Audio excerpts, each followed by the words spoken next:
Hello, ladies and gentlemen, boys and girls. I am Canon EOS photographer RandallMRueff. Today is Wednesday, December 23rd, 2015 AD. It's a little after 11 p.m. Let's see, it's about 8 minutes after. In this video, I want to talk to you about Flickr and Yahoo and the EOS-1DX on Flickr and Yahoo. What I did is I went to Flickr, clicked on one of my pictures, and then below that, one of the pictures is information, about the f-stop and the shutter speed and all that. So what I did is I clicked on that. Then I went to click on the Canon one, where it has the list of Canon cameras, and it lists all the Canon cameras and how many pictures of this camera taken. This many pictures has been this many pictures uploaded today, and it's most active. And this camera's had more pictures. Basically has a list of every camera that Canon has that has uploads to Flickr. It has a list inside each camera that has pictures uploaded to Flickr. It says, it says how many photos are online. Let's see what things like. It ranks them. There's some other things I don't remember exactly, but anyway, the point is, it lists them and it ranks them and it tells about them, and you can go on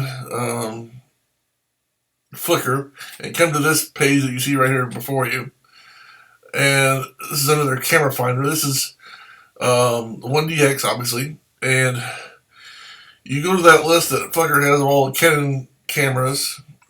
I'm sure they do the same thing with Nikon and Sony and all the others that they have photos downloaded from.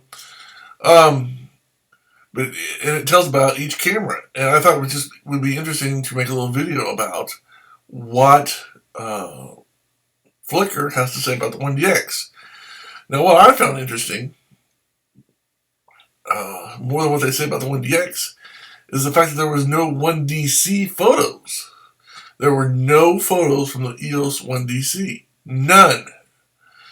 So I find that very interesting. Or at least it was on there. I didn't see it. I looked all the way through the list. I didn't see it. I'll go back and check again, but I'm pretty sure there wasn't any 1DC pictures. If there was, I'll go back again after I do this video and check. But I didn't see any 1DCs. Another thing that's amazing is how many different cameras Canon makes. Canon, over the years, have made a lot of different cameras, which is kind of impressive. Whether it be point and shoots or DSLRs or whatever, Canon has made a lot of different cameras. And there are a lot of different kind of cameras from Canon and from different manufacturers as well. You don't realize how many, whether it's Canon or Nikon or Sony or whoever, how many different cameras designs these companies are putting out or have put out in the past. It's really amazing to see all the different, or not so much the different kinds, but how many there are. I mean, that's what impressed me, is how many different kinds there are and different ones there are. So that was impressive to me. But let's talk about the EOS-1DX. About this camera, price range of basically $39.99, $4,000 to $4,600, or $39.99 to $45.99. So basically $4,000 to $4,600, which is what I've been seeing online recently. It's got a very high rating, which I don't doubt. It's ranked number 23 of 256 Canon cameras, which I find that kind of interesting. It's ranked number 23 of 256 Canon cameras. So let's talk about that. I don't know how they get that. I'd love to know how they rank them. I haven't seen any places to fill out questionnaires about ranking them. But maybe it's just the star rating on the pictures. Now, the Canon EOS, in my opinion, 1DX and 1DC are the best cameras out there. But there may be some other factors that I personally am not taking into consideration. For example, the 1DX and the 1DC are bigger cameras. They are more expensive cameras. I mean, the true best cameras out there right now. But they are big, they're heavy, and they're expensive. And not everybody wants a big, expensive camera. Some people like small cameras that they can stick in their pocket, or, whether it be a coat pocket or a pants pocket, or maybe even a shirt pocket for those people that wear those shirts with pockets, which don't even get me started. But I mean, so people like having the portability of small cameras that they can, put in their pocket and not even think about until they need or want to use it. So that could be the reason for the number 23 rating of 256 cameras. Again, 256 cameras, that's a lot. That's a lot of different cameras. At least in my opinion. Anyway. But 23, I mean, I personally would have it higher on the list. But when you consider the fact that when you add the point of the size, the weight, and the price, I can understand why maybe it's not number 1 and 2. Okay. Plus, keep in mind there are now cameras out there that shoot with a resolution that's way above 18.1 megapixels. There's a lot of cameras out there that do that.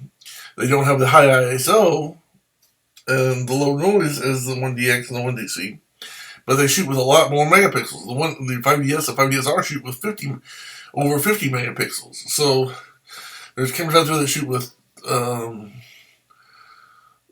36 megapixels and on the Nikon side. So there's a lot. I mean, that's a different thing, but nonetheless, there's cameras out there that shoot 24 and 25 megapixels. That shoot better than the 18.1 megapixels of the 1DX and 1DC. So between that and again the size and the weight and the cost, I can understand why it's not number 1 and number 2, or for the 1DX and the 1DC. Would I still rather have the 1DX and 1DC? Yeah, but really have the 1DC. But price wise, I think the 1DX is looking more realistic. Not that I can afford it either, but anyway. Excuse me, I got something in my throat today. Let's see, 18.1 megapixels. I'm sure that's going to be changed here pretty soon when they update to the EOS-1DX Mark II. I'm sure that's going to be updated. At least I would almost 99% guarantee it's going to be updated. LCD size is 3.2 inches on the back, which is nice. Media type is compact flash card. We know that. It takes 2 of them. Lens mount, Canon EF and EFS lenses. We know that. The ceiling is water resistant, dust resistant. We do that.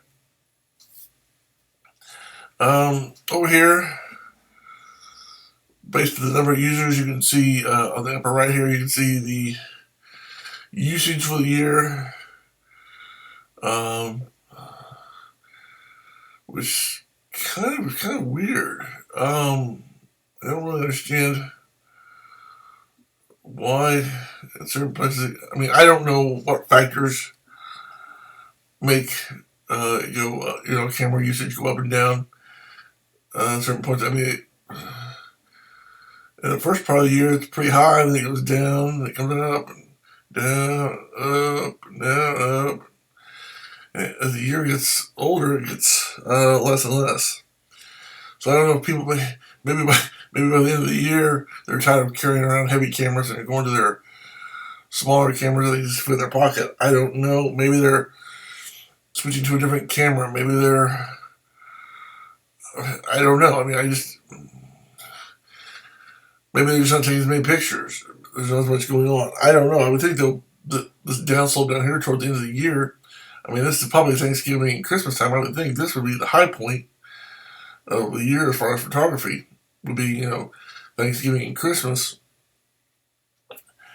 But maybe they're not using the 1DX at Christmas time. Maybe they're using, another smaller camera that's more portable and, I don't know. Another thing to consider is the 5DSR came out recently, and they do 50 megapixels, so that could be a reason for the drop. With the announcement of new cameras, and not only the announcement, but the release of new cameras that does a lot higher megapixel. Now, it's not as good in low light or as anywhere near as fast as the 1DX, but they're still very good cameras, to say the least.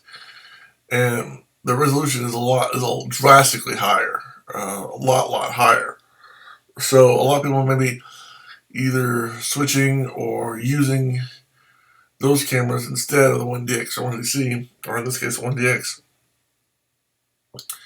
So I can understand that. I mean, going from when all is said and done, if you're shooting at 400, 600, 800 ISO, would you rather have 18.1 megapixels, or would you rather have 50.1 or whatever it is, 50.1 or 4.2?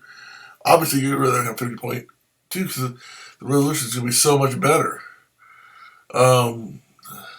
Now, if you do a lot of low light shooting, you're going to want to stick with the 1DX. But if you're doing just everyday outside shots or using a flash, you may want to go with that 5DSR over the 1DX, and that could be a reason for the drop in these different places on the usage for this year.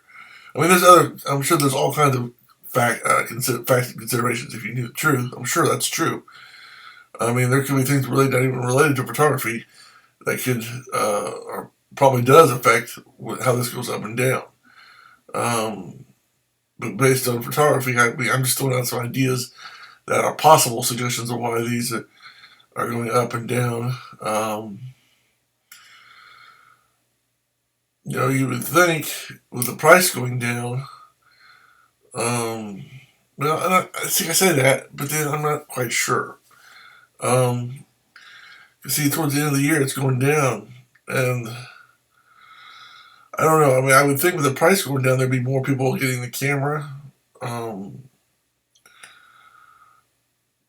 then when it comes to cameras, it's like everybody knows at the beginning of the year, around the end of February, at the end of January, they're probably going to have a lot of camera announcements, whether it be from Nikon, Sony, Canon, etc., etc.